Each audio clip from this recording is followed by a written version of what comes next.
नमस्ते बच्चों, आज हम चर्चा करेंगे ब्रिटल और डक्टाइल मटेरियल के बीच का अंतर। पहली प्रॉपर्टी है डिफॉर्मेशन। डक्टाइल मटेरियल फ्रैक्चर से पहले बहुत ज़्यादा प्लास्टिक डिफॉर्मेशन दिखाता है, जबकि ब्रिटल मटेरियल बिल्कुल भी प्लास्टिक डिफॉर्मेशन नहीं दिखाता और सीधे टूट जाता है।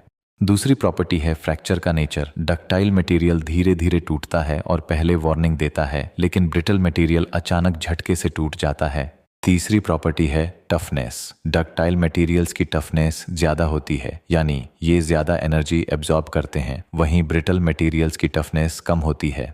चौथी प्रॉपर्टी है stress strain curve. Ductile materials का कर्व यील्ड पॉइंट और नेकिंग क्लियरली दिखाता है, जबकि ब्रिटल का कर्व लगभग सीधा रेखा होता है और फ्रैक्चर तुरंत हो जाता है। पांचवी प्रॉपर्टी है वायर खींचने की एबिलिटी। डक्टाइल मटेरियल्स को खींचकर वायर बनाया जा सकता है, जैसे कॉपर और एल्यूमिनियम, लेकिन ब्रिटल मटेरियल्स वायर नहीं बन सकते।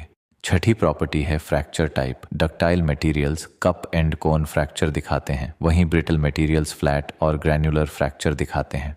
सातवीं प्रॉपर्टी है shock resistance. Ductile materials shock और इम्पैक्ट को अच्छी तरह सह लेते हैं, जबकि ब्रिटल मटेरियल्स शॉक में जल्दी टूट जाते हैं। आठवीं प्रॉपर्टी है एग्जाम्पल्स। डक्टाइल मटेरियल्स के एग्जाम्पल्स हैं माइल्ड स्टील, कॉपर और एल्यूमिनियम। ब्रिटल मटेरियल्स के एग्जाम्पल्स हैं कास्ट आयरन, ग्लास और सिरेमिक्स। नौवीं प्रॉपर्टी है इलॉन्गेशन परसेंटेज। डक्टाइल मटेरियल्स में इलॉन्गेशन 10% से 50% तक होता है, जबकि ब्रिटल मटेरियल्स में ये 2% से भी कम होता है। 10वीं प्रॉपर्टी है failure mechanism. Ductile material fail होते हैं नेकिंग और लार्ज स्ट्रेन के बाद, जबकि ब्रिटल मटेरियल फेल होते हैं सडनली अल्टीमेट स्ट्रेस पर। अगर आप मैकेनिकल इंजीनियरिंग और मटेरियल साइंस की ऐसी ही मज़ेदार बातें सीखना चाहते हो तो अभी सब्सक्राइब फॉलो करो।